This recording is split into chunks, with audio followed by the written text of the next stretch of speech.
So you want to start traveling and exploring the world, but you are not quite sure what to pack or how to pack. Don't worry, I'll be covering everything from backpacks to clothes to things that you might need and things that you might not need. Hi, my name is Petr, and on this channel I'm talking everything about traveling, stories, cultures, but also photography and all sorts of different things. So if you find this video helpful or entertaining, don't forget to click the like button and subscribe, and let's get to how to pack for the travel long term. Let's start with the basics, and that is your backpack, because your backpack will become your home. It's a place where you store everything you need and you'll be carrying it around. So you're going to be looking for a backpack that can contain everything you might need for a longer period of time. We are talking about not only weeks, but more like months, maybe even years. I will show you what I'm using.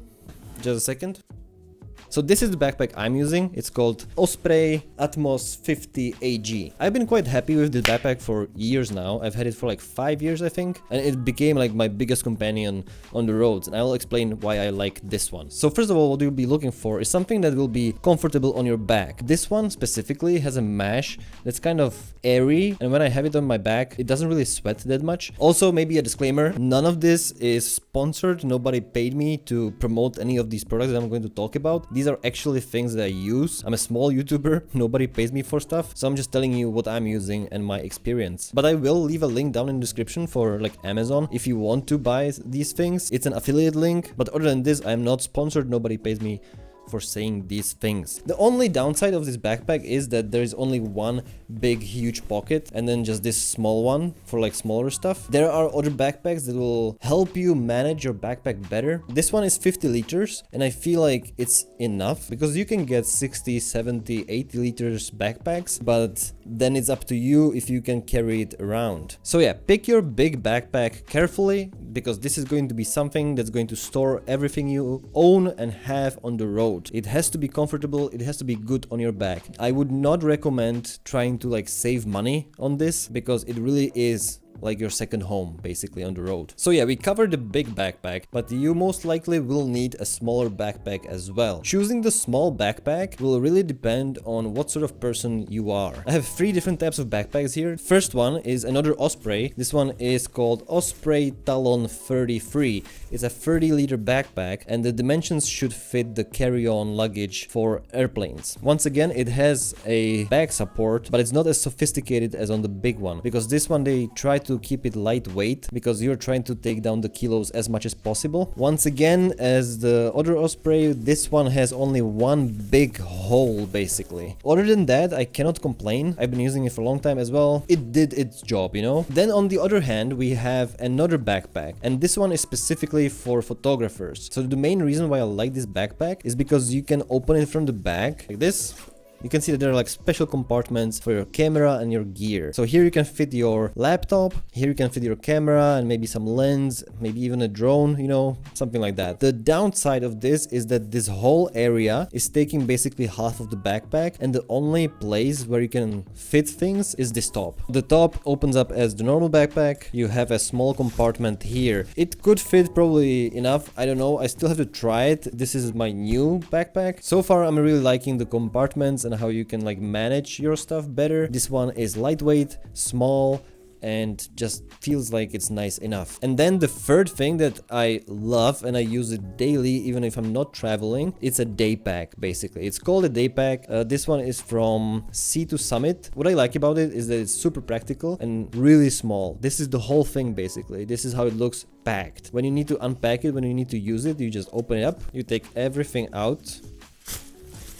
And now this is basically your backpack. This is how it looks when I put some stuff inside. Of course, now it looks a little bit crumbled because it was all in the small pack. But once you start using it in like few hours, it will smoothen out and will look much nicer than this, I promise. So this one has only one big pocket and there is no back support, of course. But for daily moving around and just having a backpack on your hands all the time is very useful. So yeah, enough about backpacks. Let's get into what actually to put inside of the backpack. So now you chose your backpack and you're wondering how much stuff to bring, and I would say not much. try to keep it as little as possible in like reasonable boundaries. This is not like a tutorial for minimal lifestyle. I don't live minimal, I think. I will try to make this reasonable for most people, I would say. What will you need? Of course, you will need some pants. I went through different stages. I used to have pants that are like specific for traveling. Those types of pants are made from materials that are like super fast to dry if you get wet, you know, in the rain or something. They are nice, they are lightweight, you can pack them very easily, they will dry really fast. If you wash them, they will dry really fast. That's all good. I just have the issue with the materials because after a while you just don't feel comfortable. It's different if you're going for a trip for a week where you can kind of handle, you know, if the material doesn't feel great on your skin, but if you're traveling for months, it just gets really annoying. So nowadays I take jeans, even though it's a big no-no usually for travelers because jeans are just heavy and when they get wet in the rain, it's horrible, it takes forever to dry. They're not very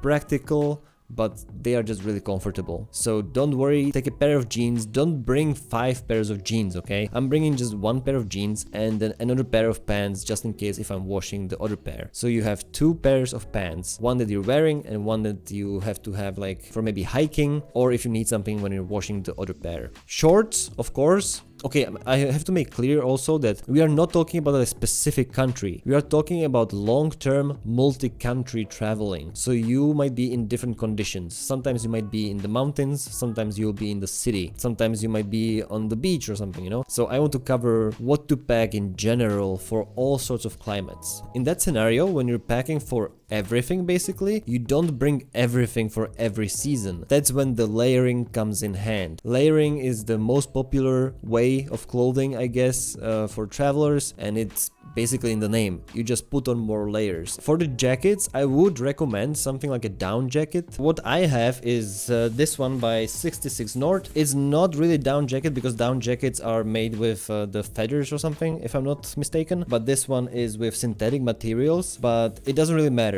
It still does the job. It's from Iceland. So in cold conditions, this will do a great job, especially when you're layering. If you have like a long sleeve shirt and a hoodie or something, and this, I'm just super warm. You cannot get cold in this basically. What I like about these types of jackets is that not only they are comfortable and they can hold heat, but also when you don't need them, they don't take much space. You can just kind of like crumble them inside the backpack, and you can see that even if I'm doing it with hands, I'm still managing to make it into like a small thing, and it doesn't weigh that much as well. It's very light, it's very comfortable, and it's super practical. So now you have pants, you have a jacket, you will need some shorts probably. Okay, I have just 1 pair of shorts, so I don't really have that many options. So I'll be packing 1 pair of shorts. I might actually pack another pair of shorts that are more like for inside if I want to be comfortable. That's maybe good to mention. Don't forget to bring something comfortable when you're home, because sure, you'll be traveling, but not every day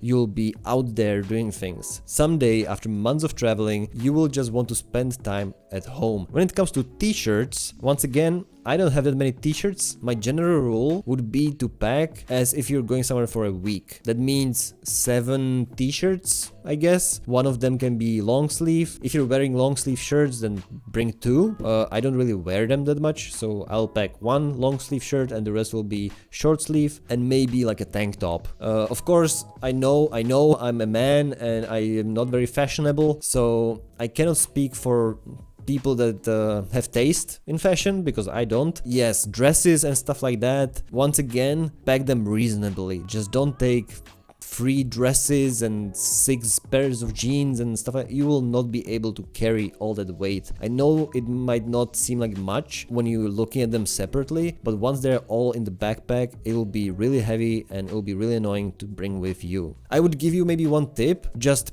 pack less, because if you're long-term on the travel, you can always buy things. It's not like there are no shops on this planet, you know, just in your town, in your country. There are shops everywhere. So if you're missing, if I don't have enough socks or something, you can just go buy them. It's not a problem. They're not expensive. You can afford, if you can afford travel, you can afford going to the shop and buying a t-shirt. Pack less than you might think you need. We are right now at the count of 2 pairs of pants. One of them is on you at the moment because you always wear pants, I guess. So 2 pairs of pants, 1 or 2 pairs of shorts, 7 t-shirts, and the same amount of underwear. I think that's quite enough, at least for me that would be. And then you can get to smaller things, maybe a swimming suit. Once again, 1 or 2 You don't need 5 different swimming suits. Maybe you do, I don't know. Maybe you are a photo model and you'll be doing shoots around the planet in different types of swimming suits. Then of course pack those swimming suits. But if you're not, 2 is fine. Am I forgetting something? Shoes. Let's talk about shoes. I personally would bring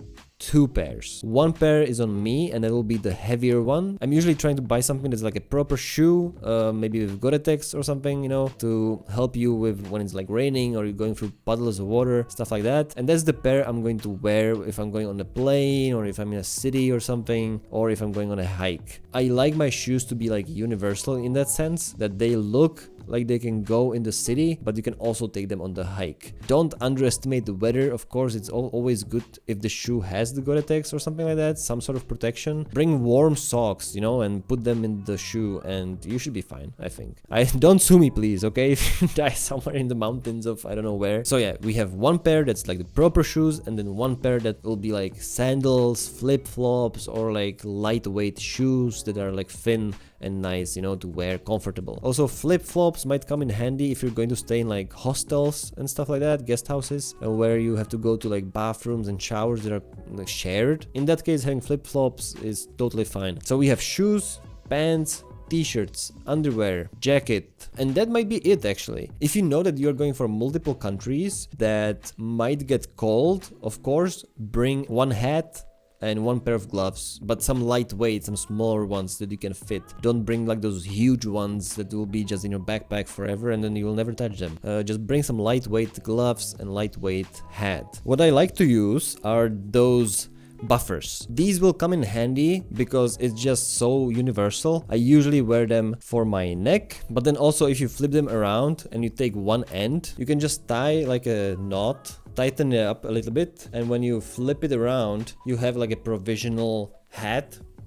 I know that I don't look super fashionable right now, but if I'm in a pinch and I don't have a hat with me, I'm willing to just, you know, use one of my buffs and just turn it into a hat. If you are a girl, maybe you can use it as a hair tie thing, put it like in a bun, I guess. And there are many other ways how you can use them, but honestly, I only use them in these 2 things, either on my neck or on my head if I don't have a hat with me. So from clothes, I think we are done. This is all that you will need. And now let's get to small things that might come in handy and what to buy and what not to buy. So let me put all the stuff here and we'll go through it one by one. Okay, let's start with the most annoying thing that I kind of hate, and it's these things. I always see people having them in taking them to airplanes. This one is like a big foamy one. It should be like the memory foam, I think, inside. So I was thinking it might be really comfortable, nice to have like memory foam. And then the other one that's blow up.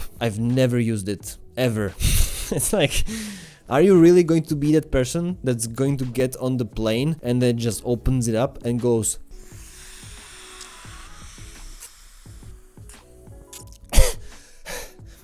I can't even make it. Takes forever. Are you really going to do this every single time you get on an airplane and then the edges will be cutting in your neck anyway? No, I hate it. Like an idiot, you have to like blow it out and it takes forever. It's just, I hate it. I hate it. If you have them behind your neck like this and you're trying to sleep, your head will still be in an angle anyway. It will not help with any neck pain. I was reading like a travel hack that you're not supposed to put it like this, but that you're supposed to put it like this. But then if you are claustrophobic, good luck trying to fall asleep in this chokehold. So yeah, these I would say just forget about them. Maybe it's just me. Maybe you can try them and tell me how to use them. I don't know. I just don't find these good, comfortable, or useful at all. On the other hand, what might come in handy is this. And once again, I really like how it's like in a small bag. And this is your raincoat. So you can open it up and voila. And now it can rain as much as possible and I don't give a crap. I really like that. You should have some sort of raincoat with you, I guess, if you don't want to be wet all the time or if your jacket is not waterproof. I was using it in a sheep house in Iceland and now it smells like sheep.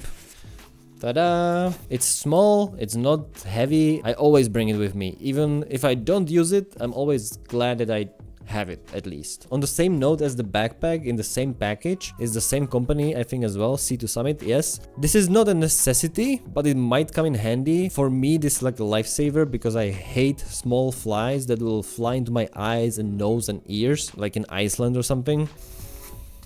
So this is your net for your head. So if you're somewhere where there are annoying flies, you will look like an idiot, but for me it's a lifesaver, and I don't really care if I'm on a trail in the mountains or something and there are flies all the time flying in my eyes. I just can't stand it, so I'm always happy to have this. If you are same as me, I know that you will be happy that you have this with you once there are some flies or mosquitoes flying around. Another thing that you might want to consider, but it's not a necessity, it's just something that comes in handy from time to time, is like a travel cutlery. This one opens up like this, so you can have a fork, you can have a spoon, you can also buy like travel sporks and stuff like that. It's not necessary, I would say, but if you're going somewhere and you buy a snack or something and you want to eat it on the bus or somewhere and you just don't have anything, this comes in handy. This one is similar, just different build. It opens up and then you have all the cutlery, full size, it's all metal. It doesn't take up much space and it does come in handy, but like I said, this is not necessary. Okay, I'm not covering anything when it comes to camping because you have to know kind of if you're going camping or not. If you're bringing your tent and everything, then yeah, there will be a different maybe packing style, but because we are talking about like long-term multi-country traveling where we are not sure what we are going to do even, then I'm not going to talk about sleeping bags and stuff like that. Okay, another thing that I have love-hate relationship with are these adapters. They're really useful and you will kind of need one, but also they are so big and clunky that it just, I don't know, it just doesn't work great, you know? My biggest problem with them is that they're usually so big that when you put them in a plug somewhere, they take up so much space that another outlet that's below is just taken and you cannot use it. So you're taking up two spaces instead of one, and if you are in like a hotel room that only has two plugs and you can use only one when you need to charge things, you know, like your camera, like laptop and your phone, you're just kind of out of luck and have to switch it up, you know? So that's my only issue with this, but on the other hand, it is very useful, especially this one is like multi-purpose. It has all the plugs for the whole world, so depending where you are, you can just take out with these sliders on the side the one you need. And not only it has like all of the worldwide outlets, like the plugs that go out, but also you can fit everything in, so you can basically put anything in and anything out, which is very useful and super cool. It's just kind of big and clunky, but you will need one of these. Another thing that you might consider is an international SIM card, but for me, I just cannot recommend. I bought this one in 2016. It's called Chat SIM, but it just never worked as I imagined. You know, on the website is always like beautifully written and whatever, and it promises you everything, but in the end, when I always put it in my phone, it just never worked. Maybe once, I don't even know. I just stopped trying because it was just annoying to use. What I would recommend more is to just buy a SIM card at each country. They're not expensive, you know, for like $10, let's say, you can buy a SIM card for a month or something and fill it up with data. It will be more reliable, more stable, and probably cheaper as well. Another thing that you might consider is a insect repellent. Just be careful what sort of type you're buying. If you want like an actually effective one, it has to have the DEET inside, like it's one of the components. I don't know what's the shortcut for, but it's basically DEET. DEET. That's actually the useful one. That's the one that's going to work on all sorts of like mosquitoes and stuff like that. Just be careful because it is a chemical basically that you're putting on yourself, and if you're planning to go in water or something, just don't wear it. You're just going to kill some fish or some corals or something. A sun lotion, okay, you might think about sun lotion as well, but both of those things can just seriously damage the waters that you're going in. So those are like the small random things that I might consider buying or not buying. But another huge thing for me that I always bring with me everywhere I go is a medical pack. Create your own medical pack. Put things that you know that you will need or you think you might need. Okay, once again, disclaimer. Disclaimer, I'm not a doctor, I'm not a pharmacist. For anything medical related, go ask your doctor what he would recommend for you. I'm just going to tell you things that I bring for me, but that doesn't mean it will be good for you. So don't sue me again. But yeah, what I bring in my medical bag is usually some pills that have paracetamol in it. So paracetamol will be good for taking down fevers. Then I will take something with ibuprofenum, because ibuprofen is more for pain. It can be your tooth, or it can be anything else related to your head or something like that. If you just have a migraine, it might help with that. Then I would take something for diarrhea. Again, you would have to look in your country what's good. In my country, we have like 2 different types. Okay, so I have my medical stuff here now. Another small thing that actually I always take are like Ziplocs. So in one Ziploc, I will put all my medical stuff. I will have another Ziploc bag for my carry-on where I will put stuff. Just bring them with you, they will come in handy. But yeah, where were we? Talking about diarrhea. So yeah, I have 2 things. One is called Imodium and it has loperamide something hydrochloride. Okay, sure. And then I have the carbo whatever medicinalis. This is very specific to my country, meaning Czech Republic. The main 2 differences between these 2, I think, is that this one will actually like try to heal your intestines, and Imodium is or like these types of pills will be mostly for like just like stopping any sort of diarrhea. This will come in handy at some point on your travel, I promise. You don't want to be stuck in a crowded bus in the city that you don't know having diarrhea because you ate some street food. This is a must to have. With paracetamol and ibuprofenum, any type of diarrhea stopper is just a must. And then I have last two items. One is plasters or band-aids, whatever you want to call them. They do come in handy from time to time, especially if you're walking a lot and maybe you get like, what do you call it? Puchir.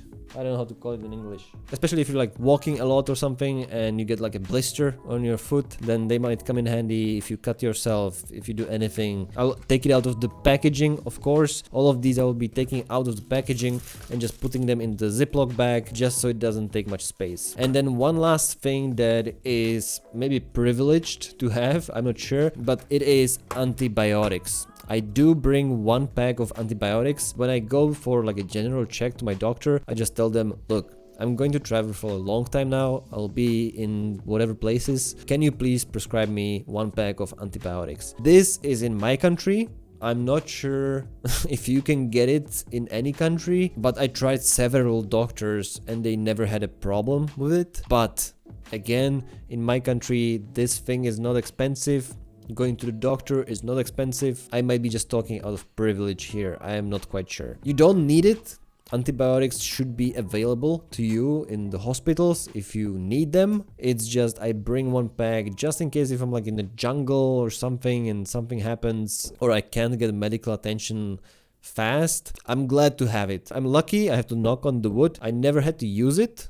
Fortunately, in all those years that I've been traveling and having the antibiotics, I never had to actually use it. So yeah, I hope this was useful. I think I covered everything that has to be said. If you have any questions, you can just ask me in the comments and I'll be answering everything. But I think I kind of covered everything you need. If you are interested in more videos like this about traveling and stuff like that, stories, don't forget to click the like button and subscribe, and I will see you next time. But until then, ciao.